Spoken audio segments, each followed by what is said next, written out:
Hello students.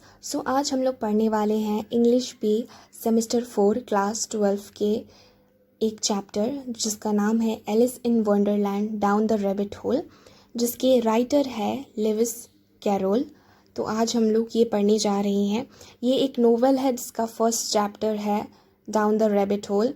एलिस's adventures in Wonderland से इसे लिया गया है। तो इसे सेमेस्टर 4 क्लास 12 के सिलेबस में इंक्लूड किया गया है। तो आज हम लोग ये पढ़ने जा रहे हैं।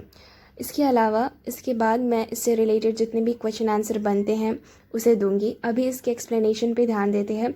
इसका 2 पार्ट में एक्सप्लेन करूंगी मैं इस चैप्टर को। पहला पार्ट ये वीडियो है एंड इसके पार्ट 2 को भी मैं जल्द ही अपलोड कर दूंगी।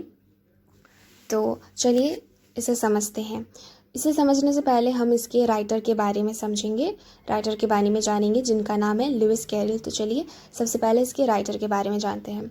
तो लुइस कैरोल का real name Charles Lutwidge Dodgson था।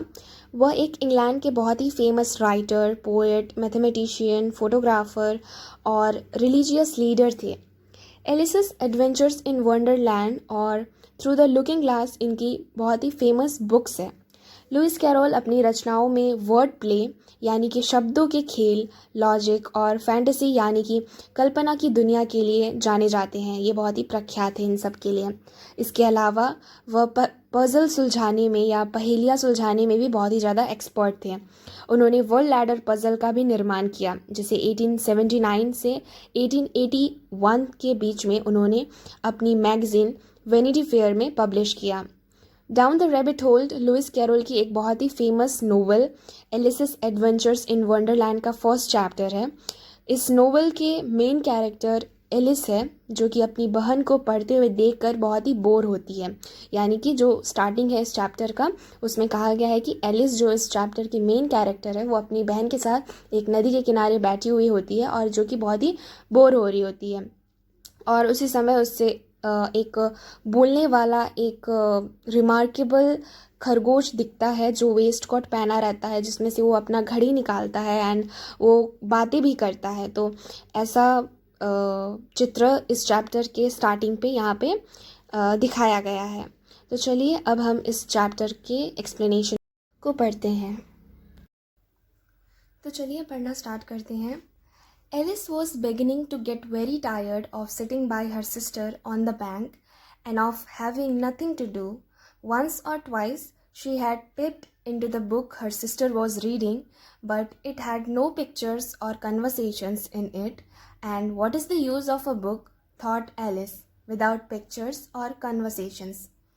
तो यहाँ पर सबसे पहले इस चैप्टर के स्टार्टिंग पे एक ऐसा दृश्य दिखाया गया है जहाँ पर एलिस अपनी बहन के पास एक नदी के किनारे बैठे बैठे बहुत ही थक गई थी और बहुत ही बोर सी हो रही थी, क्योंकि उसके पास करने को कुछ भी नहीं था।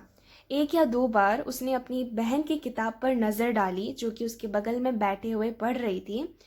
तो उसमें कोई भी ना तो कोई पिक्चर्स थे और ना ही कोई कन्वर्सेशंस थे। तो एलिस ने सोचा कि ऐसे किताब का या ऐसे बुक का क्या यूज़ है जिसमें ना ही कोई पिक्चर्स है और ना ही कोई conversations. So she was considering in her own mind as well as she could, for the hot day made her feel very sleepy and stupid, whether the pleasure of making a daisy chain would be worth the trouble of getting up and picking the daisies when suddenly a white rabbit with pink eyes ran close by her.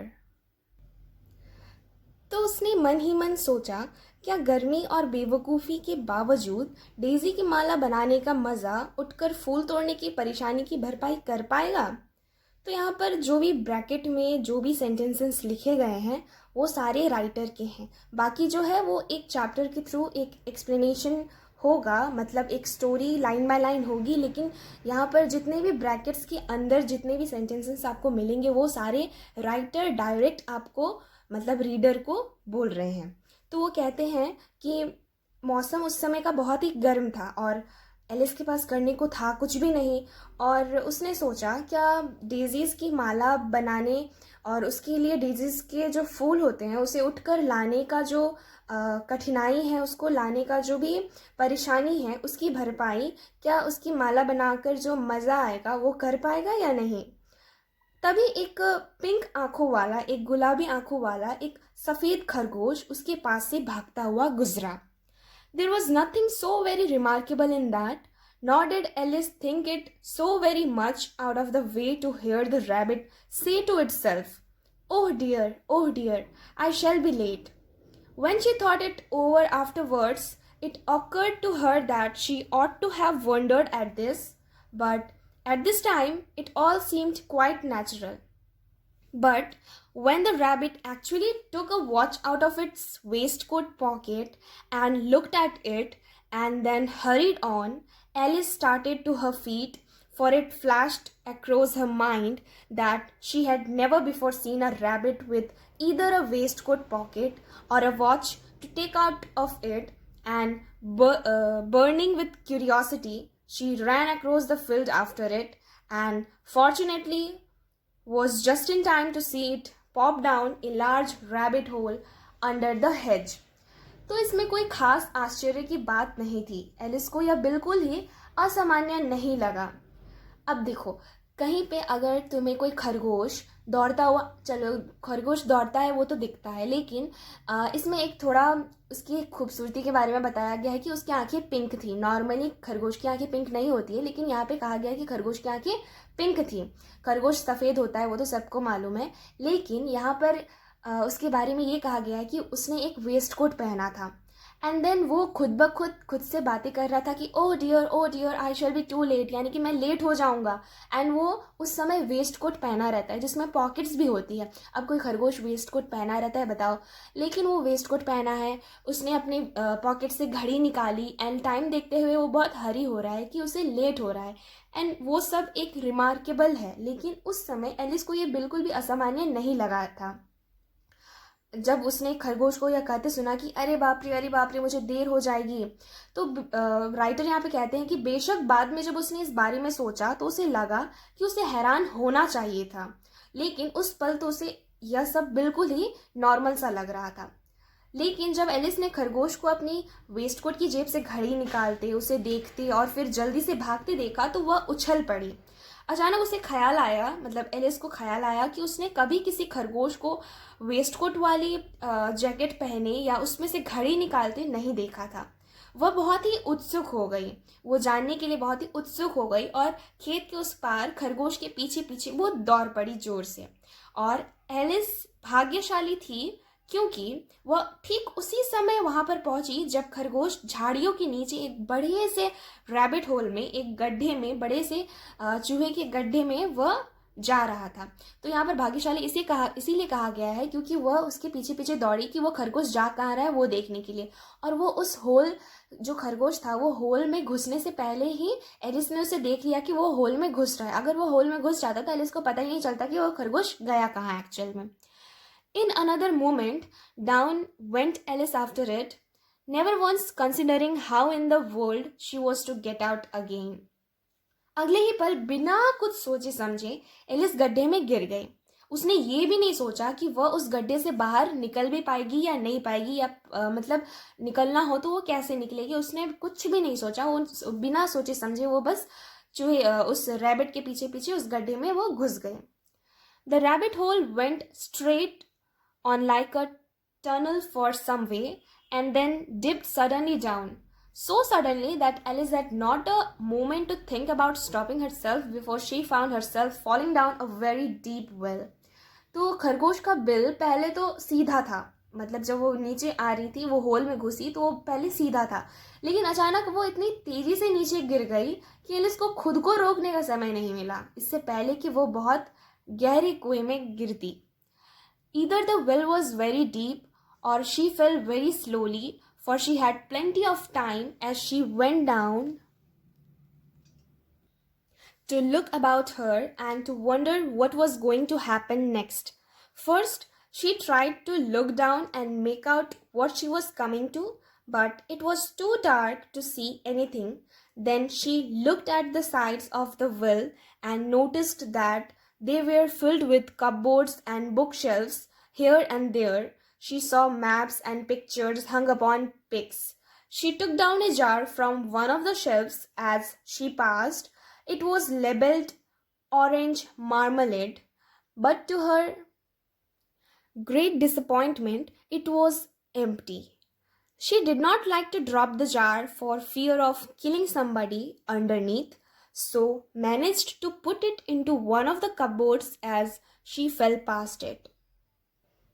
तो यहाँ पर कहा गया है कि शायद वो जो कुआं था या फिर जो वो गड्ढा था वो वाकई बहुत ही गहरा था, या फिर शायद वो बहुत धीरे धीरे गिर रही थी, क्योंकि नीचे गिरते हुए एलिस के पास इधर उधर देखने या आगे क्या होगा उसके बारे में सोचने या फिर जो भी उसके साथ हो रहा है उसको सोचने समझने का उसके पास उस समय भरपूर समय था।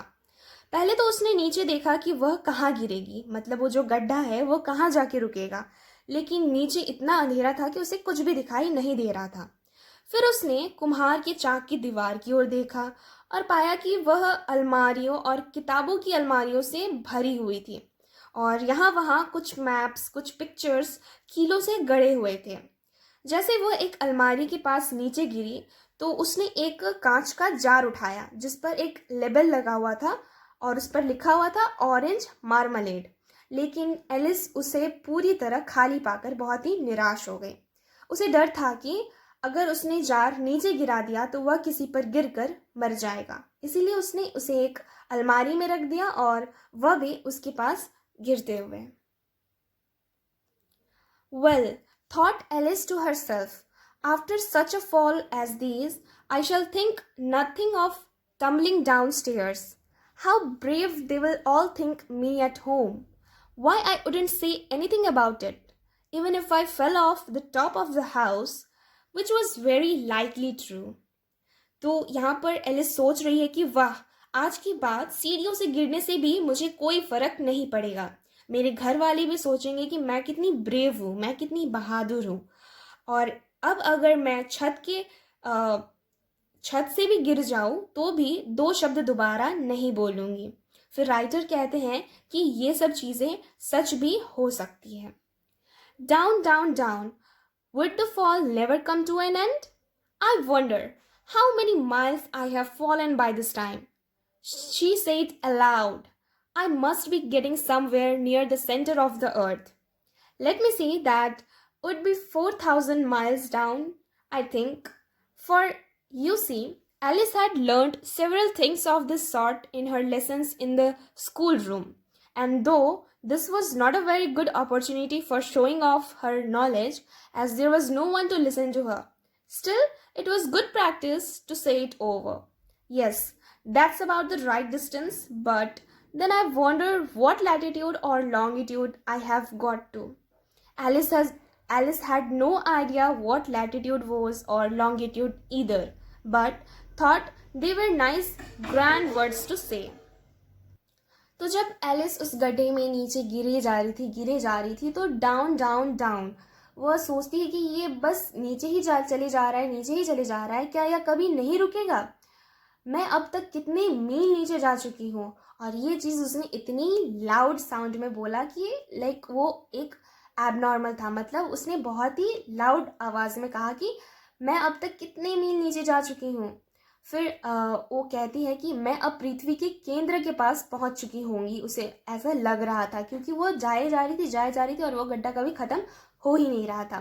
फिर वो कहती है कि मुझे लगता है कि यह लगभग 4,000 मील नीचे होगा। फिर यहाँ राइटर कहते हैं कि एलिस ने स्कूल में यह बहुत कुछ सीखा था, हालांकि यह अपने ज्ञान का प्रदर्शन करने का समय बिल्कुल भी नहीं था, क्योंकि उसे सुनने वाला वहाँ पर कोई नहीं था। फिर भी वह मन ही मन यही कहती रही, क्योंकि कम से कम थोड़ा अभ्यास तो हो ही गया था। फिर चैप्टर में कहा जाता है कि हाँ 4 मील, लेकिन मैं अब किस अक्षांश या देशांतर पर हूँ, ये एलिस कहती है।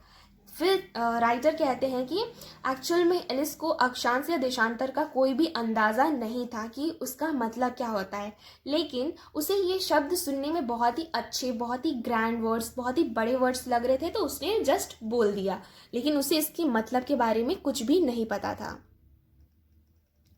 Presently, she began again. I wonder if I shall fall right through the earth? How funny it will seem to come out among the people that walk with their heads downward. The antipathies, I think. She was rather glad there was no one listening this time, as it didn't sound at all the right word. But I shall have to ask them what the name of the country is. Please, madam, is this New Zealand or Australia? And she tried to curtsy as she spoke. Fancy curtsying as you are falling through the air. Do you think you could manage it? And what an ignorant little girl she will think me for asking.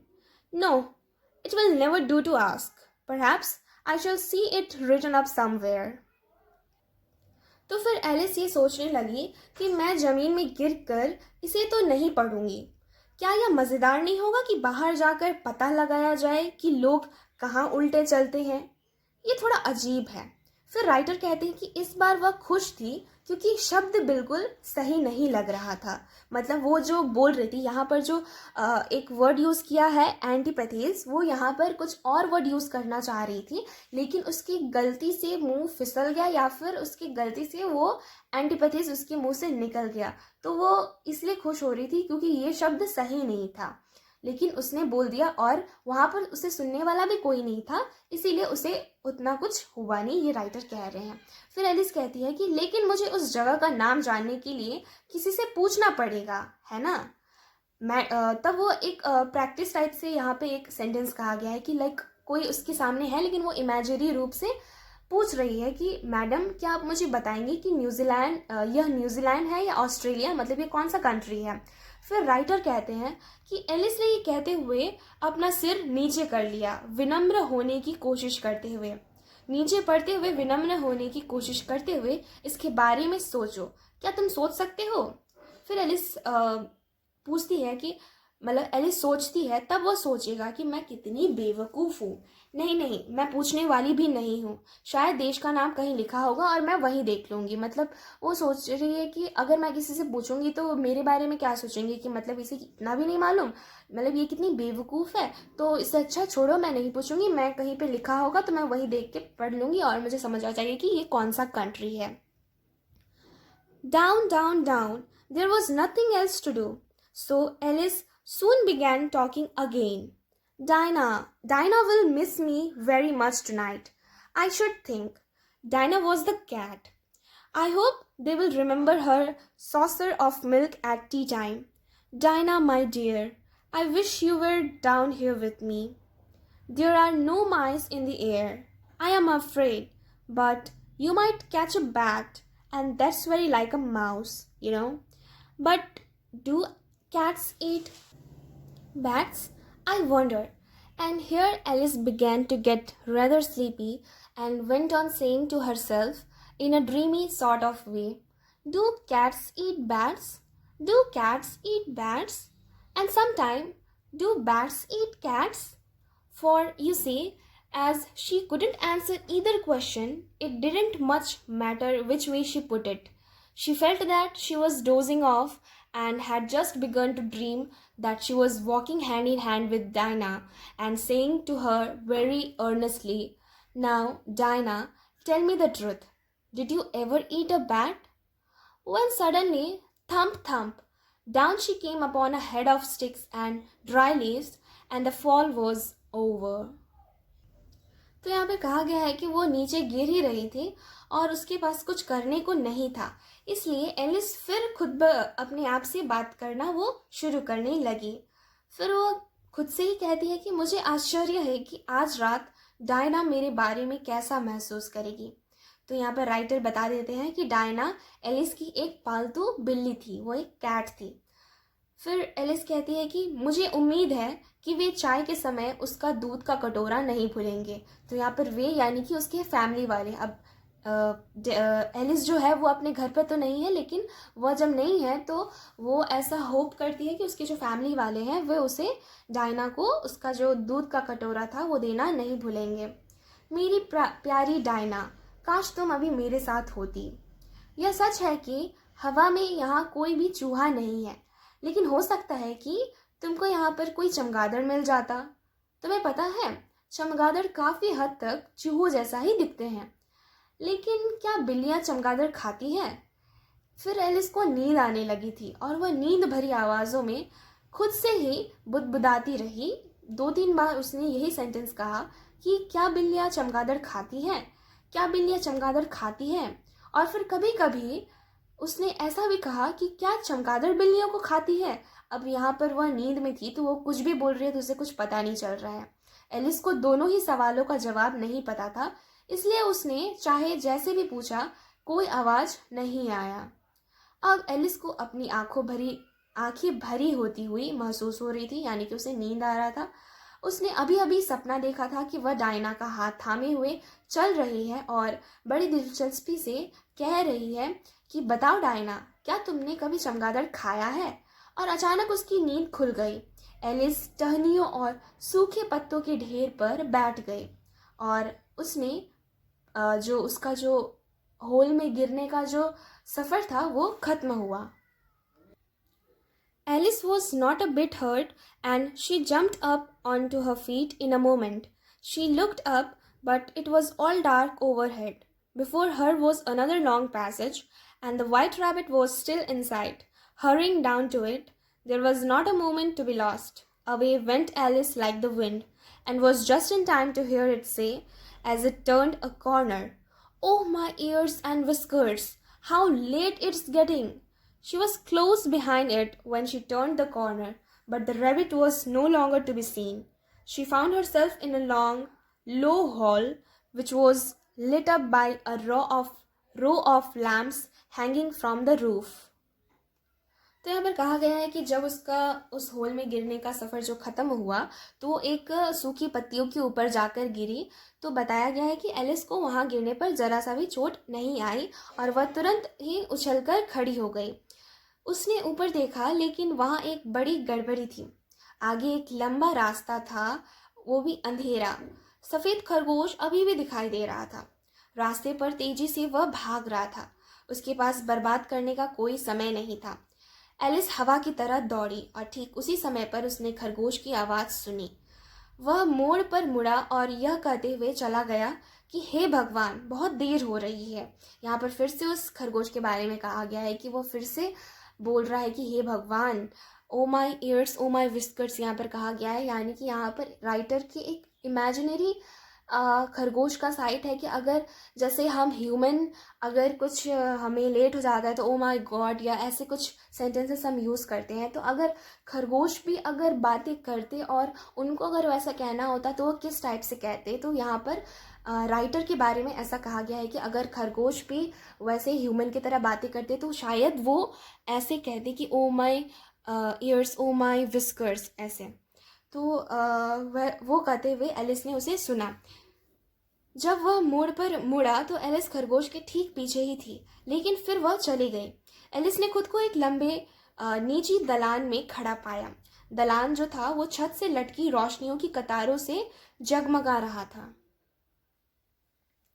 There were doors all round the hall, but they were all locked.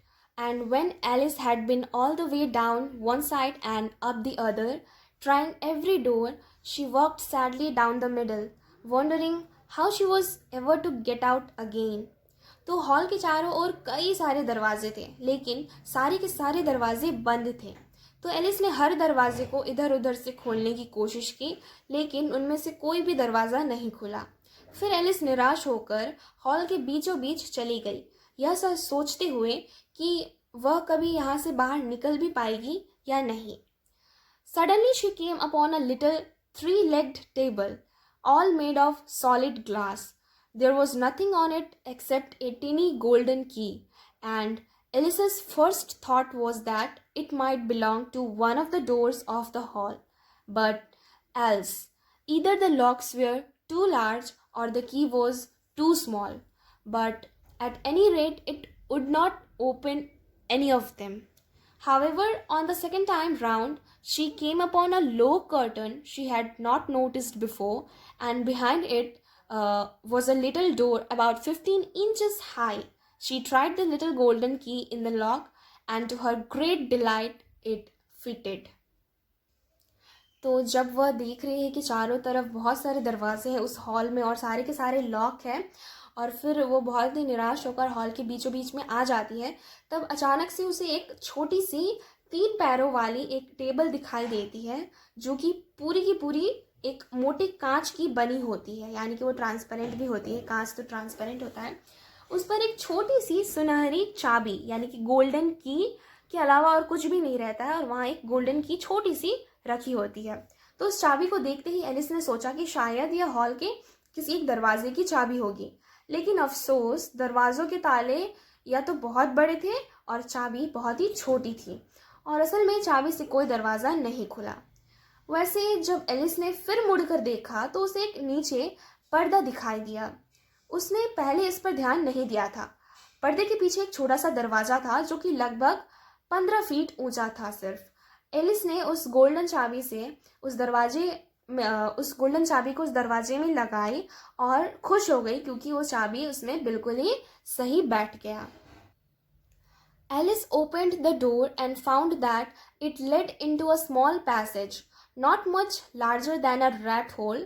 She knelt down and looked along the passage into the